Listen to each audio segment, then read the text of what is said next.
Hey, this week's quickie Darktable edit, and I'm really gonna try to be fast this time. I mean, I'm gonna charge through this. So usually I say you should speed up the video because I'm just bumbling along, but I'm gonna cruise here. This treatment is what I'm gonna work on. So it's very stylized, quite popular right now. Kind of almost picturish, almost, I don't know how to describe it. A little bit Sean Archer-ish maybe.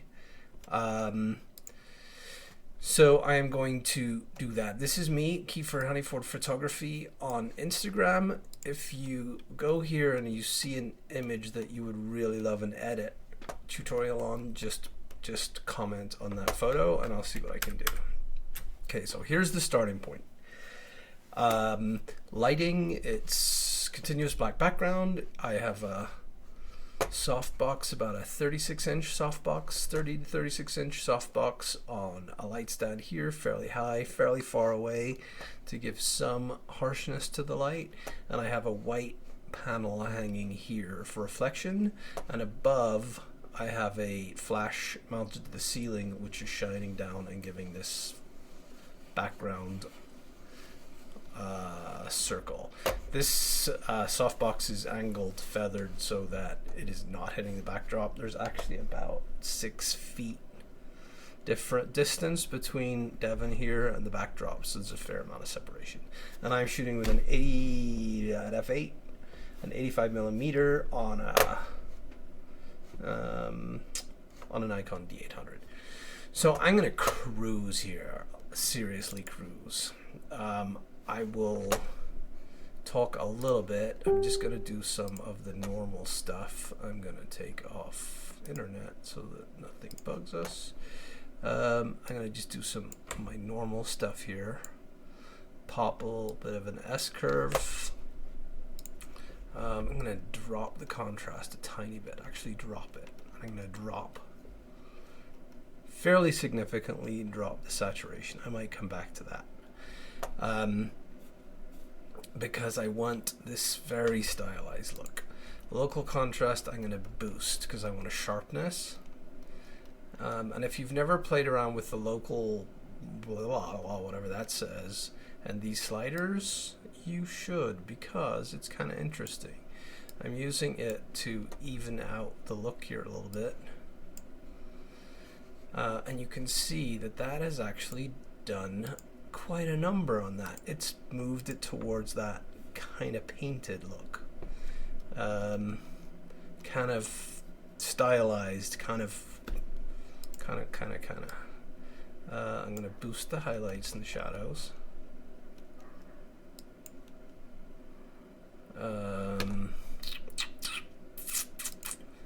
What's going on heat wise here? I'm not overexposed, which is awesome. I'm going to give it a touch. If you watch my videos, you'll see I don't dodge and burn in GIMP or Photoshop. I use this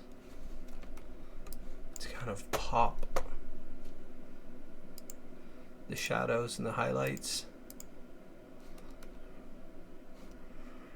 I don't think I'm liking that.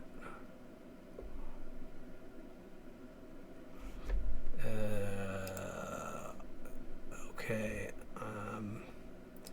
color zones. I'm going to pop up, oops, not that, maybe a little bit of lightness on the red. No, you know what? That'll make it less different. I'm going to pop the saturation pretty hard on the reds to get that cheek glow.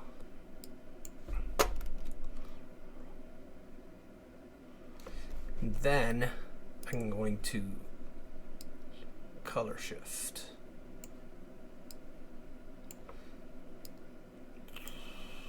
Which is really where some of this kind of odd but wonderful feeling comes from.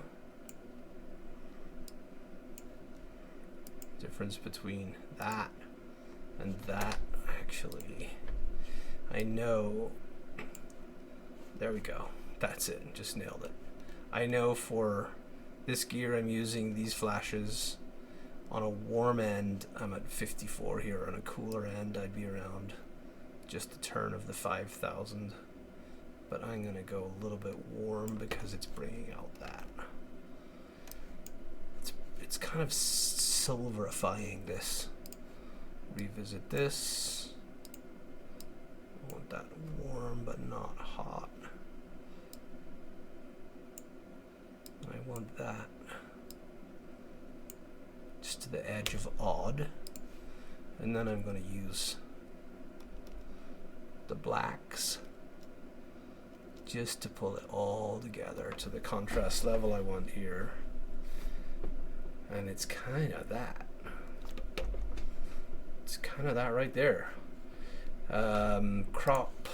I'm going to do some resizing later using GIMP. But I'm going to go about there all the way to the edge.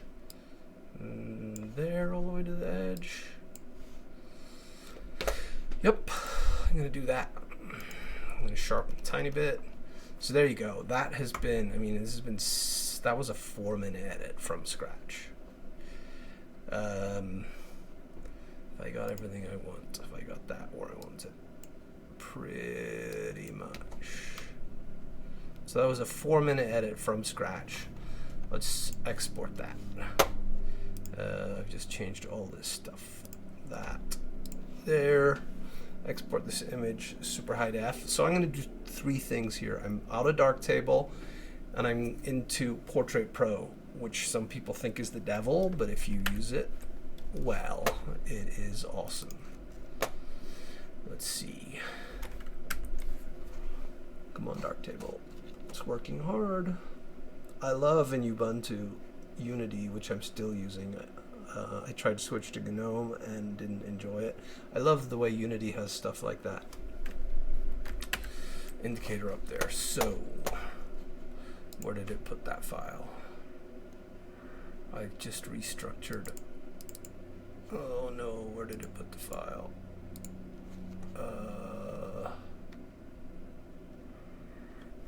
Duh. Where did it put the file?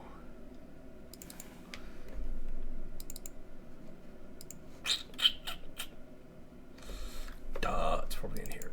Yeah, okay. Yeah, it shouldn't be. I gotta rewrite all my scripts. Anyway, forget about that. Doop doop. Portrait Pro. Oh, you didn't see any of that stuff I was saying because it was on a different monitor. I was fishing around trying to find the file. I have a very specific directory structure that I use. So here's Portrait Pro. Portrait Pro is like, depending which version it's female, it starts, I don't know, $40, $50 up to, I don't know what. I have the Max version, the Studio Max version, because I can pull in a bunch of images at once and say this is all female, should all be applied with this template or this profile. So really the only thing we need to do here is make sure the eyeballs are good, which they aren't.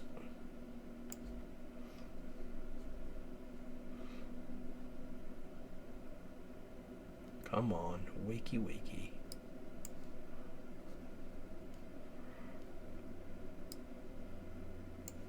It's super important that the eyes are right. Otherwise you get this effect, looks like a contact lens. That one's a little bit better.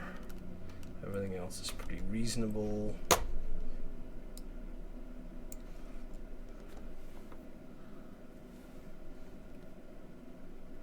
Pretty reasonable. Okay.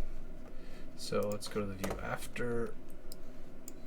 That's one of its presets. So I'm going to take it right down to 0. So this is the original image. It's been because of the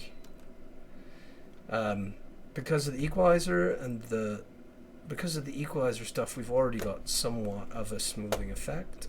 But let's work on this. So eyes, I'm going to whiten a little bit. I'm going to clean a little bit. I'm going to sharpen a little bit. And I'm going to pop the color of the iris. Done. Makeup, not going to do any, but I could, if I ever use this, I kind of pop the mascara a little bit and add a bit of eyeliner just to define what's already there, but I'm not going to.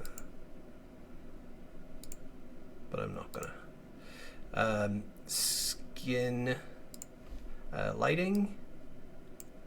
I'm going to do a little bit. I'm going to add shadow to the right hand side, which is very much how I would dodge and burn if I was dodging and burning. Am I going to do any modeling light, which does kind of the same? No, I'm not.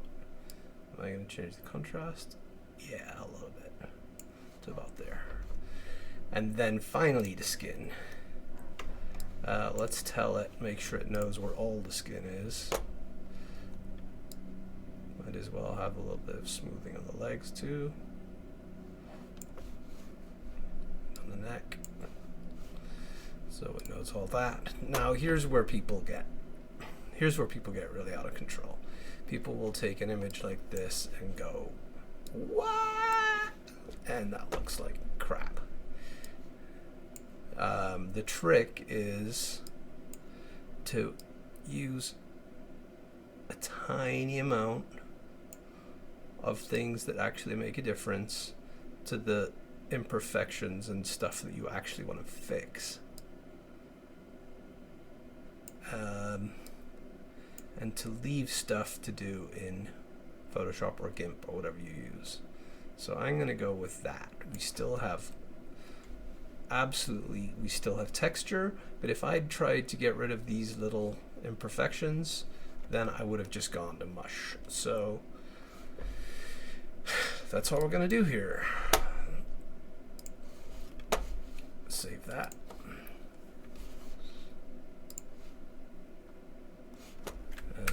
How are we doing for time? That is 12 minutes. Booyakasha. Saving. It's on my other screen. Open with GIMP.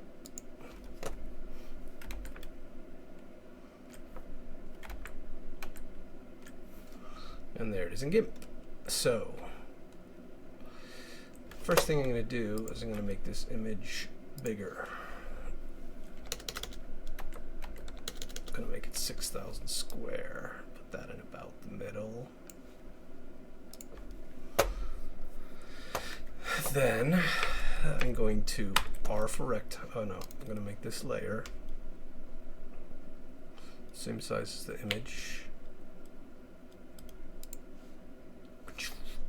Click R for rectangle. Select as much of this as I can. Control C, Control V, Shift Control N to make that a new layer. Shift T to scale.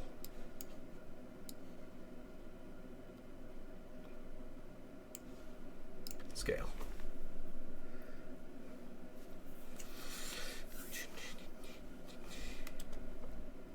Boom. Shift Control M is a shortcut I have for merge down. The same thing. So R for rectangle, Control C, V, Shift Control N, Shift T, pull it up, hit enter, and there we go. That was an artifact up there. Okay. So Shift Control M, my shortcut for merge, and you can see we have a nice background for me. Now before I do that down here, I'm going to clean this up a bit. And believe it or not, oops, believe it or not, oh no, I've done it. I use the merge tool a lot on the ground. Like, I will not let a photo go out of here that has scruffy paper floor.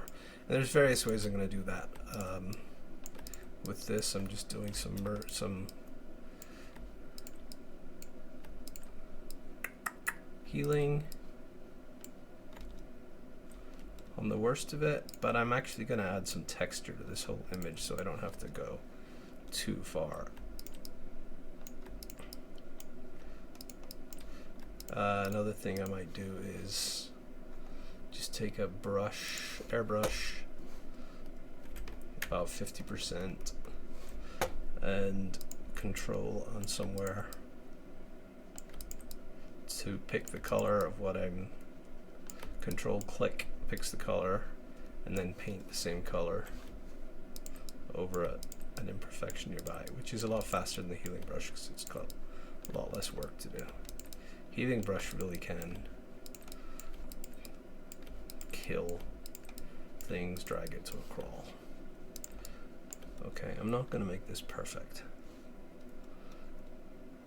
I'm going to say that's good enough. Then rectangle, Control C, V, Control N, Shift T, scale, enter, Shift Control N to merge. Okay, so now I want to add some texture to this back wall, and here is the really easy way to do that. Take something, take your brush, take something like, you can play around, Chalk 2 is pretty good, Galaxy Huge, Galaxy Big is really good, so I'm going to drag this all the way up to like $6,000 pixels. I'm going to go with a nice dark rusty orange and just single click, let it do its thing, and that's what it did. So lower the opacity of that, and we have an instant texture. Instant. Right click, add a layer mask, and now if we paint black onto this, we are making it invisible. Oops, what did I just do? You can drag dockable dialogues here. I just did. There we go. So 100% opacity. I'm just going to paint this with black, and it is going to undo. It's going to effectively, you can see up here, I'm painting a black shape over Devon, and where there's black on this layer, anything else on that layer is hidden. And if I sprayed this area with white again, then it would become revealed again. If you don't know what I'm talking about, definitely look at GIMP layer masks. Go look at a video on that. So there we go. Am I done? No, I'm going to do one more. I'm going to take basic brush. I'm going to sample a color in the corner there. I don't think it's quite black. And I'm just going to brush kind of a vignette, or a vignette, as I heard somebody say recently. A vignette. A vignette. C'est français. C'est un mot français. Just take the edge off that ground a little bit. And there we go. That was not hard, was it? That is kind of the end of the video, but you know what I'm going to do? Because I'm going to use this as the background for the YouTube thumb, let's call that done. Let's merge all these down. Let's duplicate that layer just for fun. And let's make the canvas size 6,000 by 9,000. That's going to be huge. Oops. Can you guess why I'm doing this? With 9,000. I'm doing this because I'm going to use this as a YouTube thumbnail, so I'm making my life easier.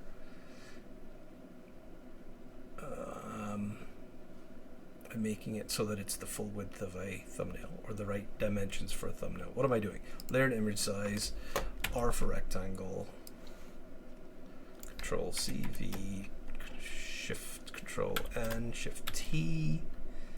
Now you can do this without creating a layer, but it always gets hung up. It always kind of creates a layer anyway, even if you don't Control C, Control V. I find you can create a box like that and then just scale it, but the result is a layer, so I just do it this way.